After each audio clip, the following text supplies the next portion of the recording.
नमस्कार दोस्तों, मैं राज पांडे। आप देख रहे हैं आरसीएन टुडे। आइए जान लेते हैं अभी की बड़ी खबर, मुख्य समाचार के बारे में। अभी की लेटेस्ट अपडेट के बारे में बात करेंगे, पूरी खबर विस्तार से देंगे। सच को सच कहेंगे, झूठ को झूठ कहेंगे, न पक्ष न विपक्ष वल्ली निष्पक्ष। आपको भली भांति मालूम होगा कि मैं जो भी जानकारी आपको देता हूं सही और सटीक देता हूं। कुछ लोग कहते हैं कि आप गलत जानकारी देते हैं। उनकी संख्या मात्र 2% है, यानी कि 100 में से 2%। 98% कहते हैं सर आप सही जानकारी देते हैं। जो 2% कहते हैं कि आप गलत जानकारी देते हैं, आप rcnewstoday@gmail.com पर मेल करिए, साक्ष्य दीजिए कि हम इस विषय पर गलत जानकारी आपको दे रहे हैं। मैं सबके सामने माफ़ी मांगूंगा, गिड़गिड़ाऊंगा, लेकिन आप अगर बातों को सिद्ध नहीं कर सकते, न्यूज़ को गलत सिद्ध नहीं कर सकते, तो भैया कमेंट बॉक्स में ईमानदारी से रहिए, नहीं तो मैं आपको ब्लॉक कर दूंगा। वीडियो देखने चले आते हो, या तो आप आईटी सेल का काम करते हो, आईटी सेल वाले हो, या तो आप स्टूडेंट हो। अगर आप स्टूडेंट हो, आप आम जनता हो, तो आप साक्ष्य दे सकते हो। अगर साक्ष्य नहीं देख सकते हो तो इस तरह की कमेंट मत किया करो। कुछ लोगों ने एक और सवाल पूछा, सर आपकी वीडियो का नोटिफिकेशन हमारे पास नहीं आता है। तो मैं आपको बता दूं, अगर आपको रेगुलर वीडियो देखना है तो चैनल को जब भी सब्सक्राइब करें तो बेल आइकन दबाएं, ऑल पर सिलेक्ट करें। बेल आइकन दबाएं, ऑल पर सिलेक्ट करें, जिससे हमारी वीडियो का नोटिफिकेशन आप तक सबसे पहले पहुँच जाए, वीडियो को आप सबसे पहले देख पाएँ। सबसे पहले मैं बात करूँगा महंगाई की मार को लेकर। देखिए, महंगाई की मार लगातार आम जनता पर पड़ रही है। लगातार पेट्रोल और डीजल के दाम बढ़ रहे हैं। गैस के दाम में भी आपको उछाल देखने को मिल रहा है। 100 रुपये के पार पेट्रोल का दाम हो गया है। और हमने आपसे कहा था कि मार्च माह से पेट्रोल और डीजल के दाम बढ़ने शुरू होंगे और 2023 से 125 रुपये से लेकर 150 रुपये तक हो जाएंगे। अब एक सवाल सभी के जहन में है, यह देश हित में हो रहा है? क्योंकि मैं भी न्यूज़ देखता रहता हूं, मैं भी लोगों से बात करता हूं, तो कहते हैं अगर दाम नहीं बढ़ेंगे, महंगाई नहीं बढ़ेगी तो देश का विकास कैसे होगा? महंगाई बढ़ने से देश का विकास होता है, मैं पहली बार सुन रहा हूं। मैं आपको बता दूं, 3 नवंबर 2021 को और 5 नवंबर 2021 को जब तेल के दाम बढ़े, उसके बाद से दाम नहीं बढ़े। क्यों नहीं बढ़े? क्योंकि बीच में चुनाव था। सरकार कहती है कि हमारे बस में कुछ नहीं है, हम ना पेट्रोल के दाम बढ़ाते हैं, ना डीजल के दाम बढ़ाते हैं, ना घटाते हैं, ना बढ़ाते हैं। तो आखिरकार चुनाव पीरियड के दौरान पेट्रोल और डीजल के दाम क्यों नहीं बढ़े? पहला सवाल। दूसरा सवाल, जैसे ही चुनाव खत्म हुआ 22 मार्च 2022 से पेट्रोल और डीजल के दाम बढ़ने शुरू हो गए। लगातार क्यों बढ़ रहे हैं? तो क्या देश का विकास बीच में नहीं हो रहा था चुनाव पीरियड में? या सरकार के हाथ में सब कुछ है, सरकार सब कुछ करती है, आपको को उल्लू बनाया जा रहा है, आम जनता को उल्लू बनाया जा रहा है? तो मैं आपको बताना चाहता हूं कि जिस तरह से महंगाई बढ़ रही है, जिस तरह से आम जनता की कमर को तोड़ा जा रहा है, जिस तरह से आम जनता परेशान है, उस परेशानी का निवारण क्या होगा? सरकार इसके बारे में पहले बात करे।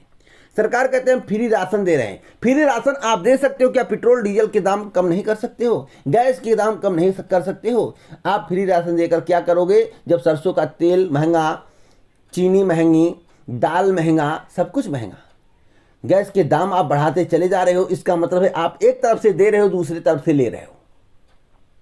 एक तरफ से 1/4 दे रहे हो और दूसरी तरफ से दुगना ले रहे हो। यही तो हुआ।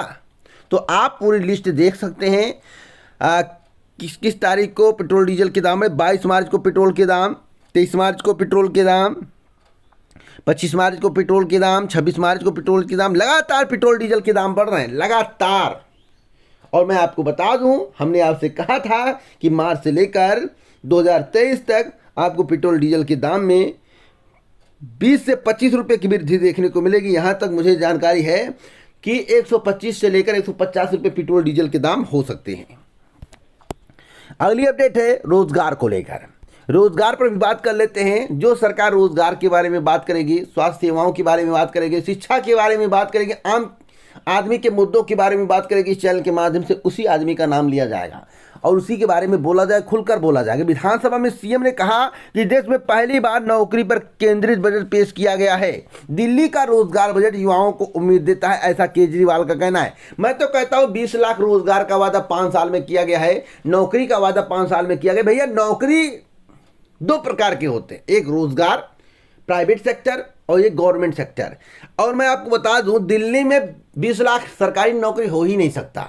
जब उत्तर प्रदेश जैसे राज्य में 11 लाख पद केवल खाली हैं सरकारी नौकरी की, जैसा कि विपक्षी पार्टियों के द्वारा बार बार कहा गया, सरकार इस पर मौन बैठी रही, तो दिल्ली जैसे छोटे राज्य में आखिरकार कैसे 20 लाख पद खाली हो सकते हैं। तो मैं आपको बता दूं जो 20 लाख पदों की बात की गई, जो 20 लाख नौकरी की बात की गई है, वह private sector and government sector को जोड़कर किया गया है।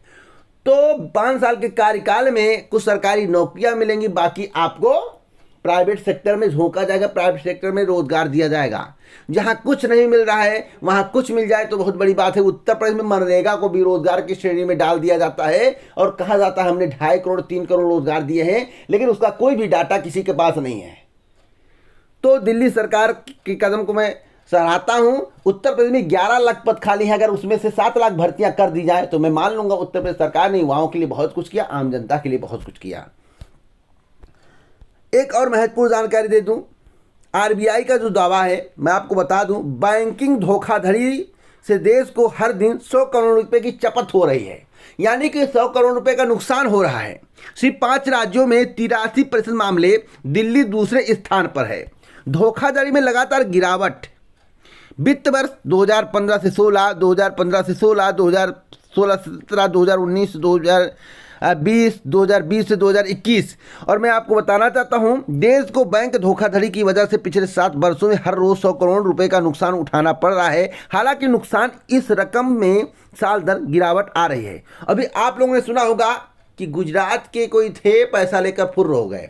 मैं आपको बता दूं फुर्र होने की घटना लगातार सामने आपको देखने को मिलती है। हर साल कुछ ना कुछ घटनाएं आपको देखने को मिलती है, ये चपत कर ली, वो चपत कर लिए।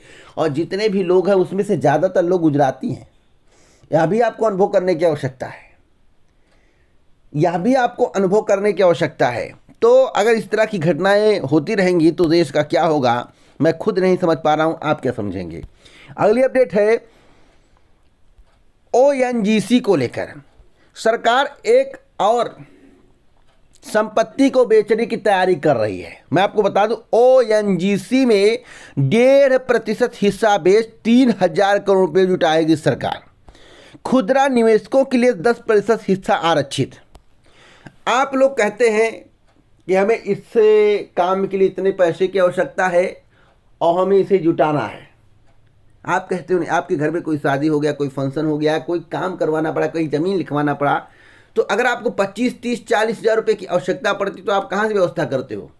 कहीं से उधार लेते हो, लोन लेते हो, या शादी हुआ, शादी के समय आपके पास पैसा नहीं, कोई पैसा नहीं मिले तो आप बेच देते हो, ज़मीन को बेच देते हो। कहीं रोड पर ज़मीन है, कहीं खेत है, आपका बेच देते हो। ऐसी स्थिति आपके सामने क्यों आती? ऐसी स्थिति आपके सामने इसलिए आती है क्योंकि आपके पास पैसा नहीं है।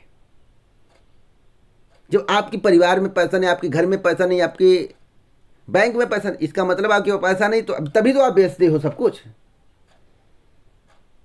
जब हर काम बेचकर किया जाएगा, पैसे को एकत्रित किया जाएगा, चाहे शेयर बेच दिया जाए, चाहे कंपनी बेच दिया जाए, प्राइवेट कर, तो बताइए देश कैसे चलेगा, घर कैसे चलेगा?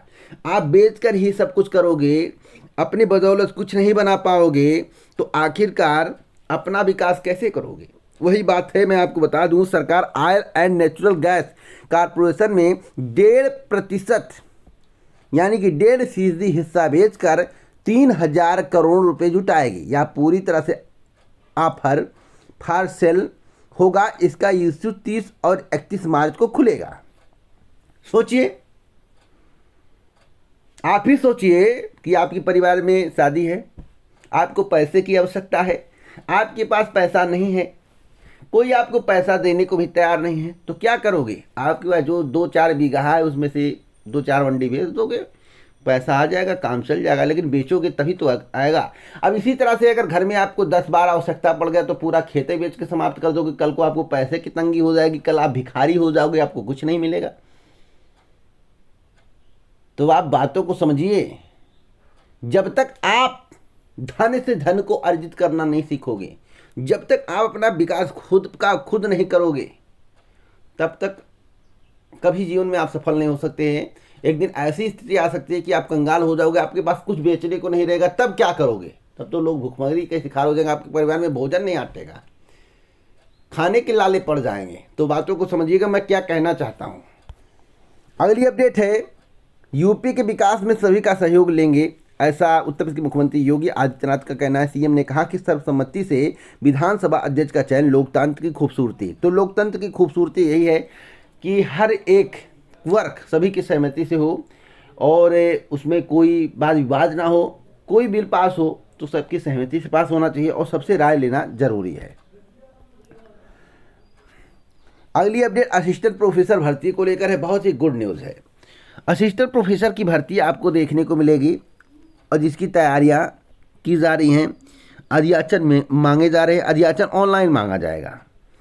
जो अनुमान लगाया गया कि 550 से लेकर 600 पद के करीब हैं और असिस्टेंट प्रोफेसर भर्ती के संबंध में निदेशालय पहली बार ऑनलाइन अध्याचन मांगने जा रहा है। प्रक्रियाएं पूरी होंगी, उसके बाद आपको भर्ती देखने को मिलेगी। उत्तर प्रदेश लोक सेवा आयोग बड़ा ऑफर आपको दे सकता है, बड़ा धमाका कर सकता है, आपके लिए गिफ्ट दे सकता है जिसकी तैयारी हो। अब गिफ्ट कब तक मिलेगा तो मैं आपको बता दूं, अभी 3 महीने आपको वेट करना पड़ेगा, यानी कि जुलाई से लेकर अक्टूबर के बीच में आपको भर्ती देखने को मिलेगी। जहां तक मुझे जानकारी है, वैसे कुछ विलम्ब भी हो सकता है, लेकिन अभी की जानकारी के अनुसार जुलाई से लेकर अक्टूबर के बीच में आपको भर्ती देखने को मिलेगी नई असिस्टेंट प्रोफेसर की। एक और महत्वपूर्ण जानकारी दे दूँ, टीजीटी पीजीटी भर्ती को लेकर प्रवक्ता, सहायक अध्यापक इत्यादि। देखिए, हम आपसे बार बार कहते हैं कि प्रक्रियाएं चल रही हैं लेकिन गति वह नहीं है। मैं कभी यह नहीं कहता हूं कि भर्ती नहीं आएगी, लेकिन आपकी अपेक्षाकृत पदों की संख्या नहीं होगी। मुख्यमंत्री की अपेक्षा के अनुसार भर्तियों में तेजी लाने की बात कही गई है और मुख्यमंत्री जी ने कहा कि 100 दिन में भर्ती प्रक्रिया को पूरा किया जाए। प्रदेश के 5000 से अधिक सहायता प्राप्त माध्यमिक विद्यालयों में काफी पद रिक्त हैं। प्रधानाचार्य के, प्रवक्ता के, सहायक अध्यापक के, इन सभी का ब्यौरा 30 तारीख तक मांगा गया है। अपर निदेशक माध्यमिक डॉक्टर महेंद्र देव ने सभी जिला विद्यालय निरीक्षकों को 28 मार्च को लिखे पत्र में उत्तर प्रदेश माध्यमिक शिक्षा सेवा चयन बोर्ड को भेजने को कहा है। हालांकि चयन बोर्ड दिसंबर में भी सूचना प्राप्त कर चुका है। तो क्या पदों की संख्या और बढ़ने वाली है? सभी के जहन में सवाल है। तो मैं आपको बता दूं, मैं इतना आपको संकेत दे सकता हूं, जितना आप अपेक्षा करें, जब 30,000 पद की अपेक्षा करें, 25,000 पद की अपेक्षा करें, उसका 50% भी आ जाए तो बहुत बड़ी बात है। ईमानदारी से जानकारी दे रहा हूं, जितना आप अपेक्षा करेंगे, अगर 50% पद भी आ जाए तो बहुत बड़ी बात है। इससे ज़्यादा कुछ नहीं कहूँगा। हाँ, टीजीटी पीजीटी की भर्ती कब आएगी, सहायक अध्यापक पदों पर भर्ती कब आएगी? तो टीजीटी पीजीटी के संबंध में जो मुझे जानकारी प्राप्त हुई है कि मई तक तो अभी उम्मीद नहीं है।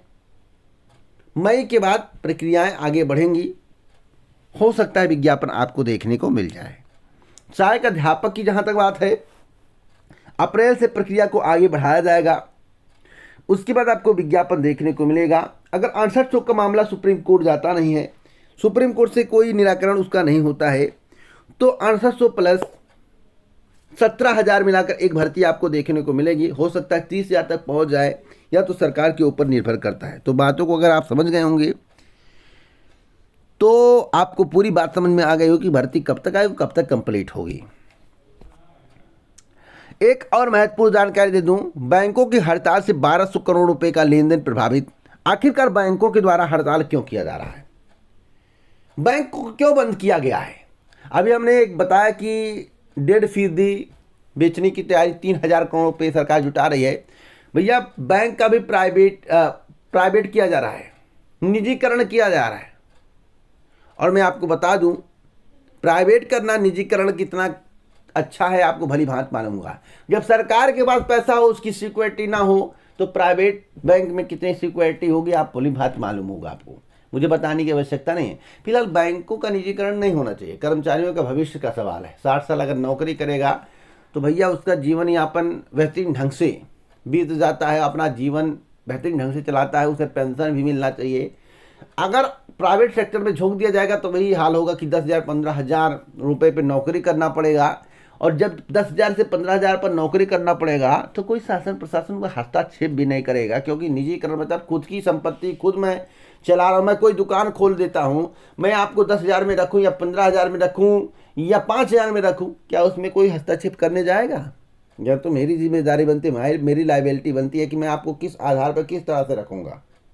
आपको करना हो करिए, नहीं करना हो ना करिए।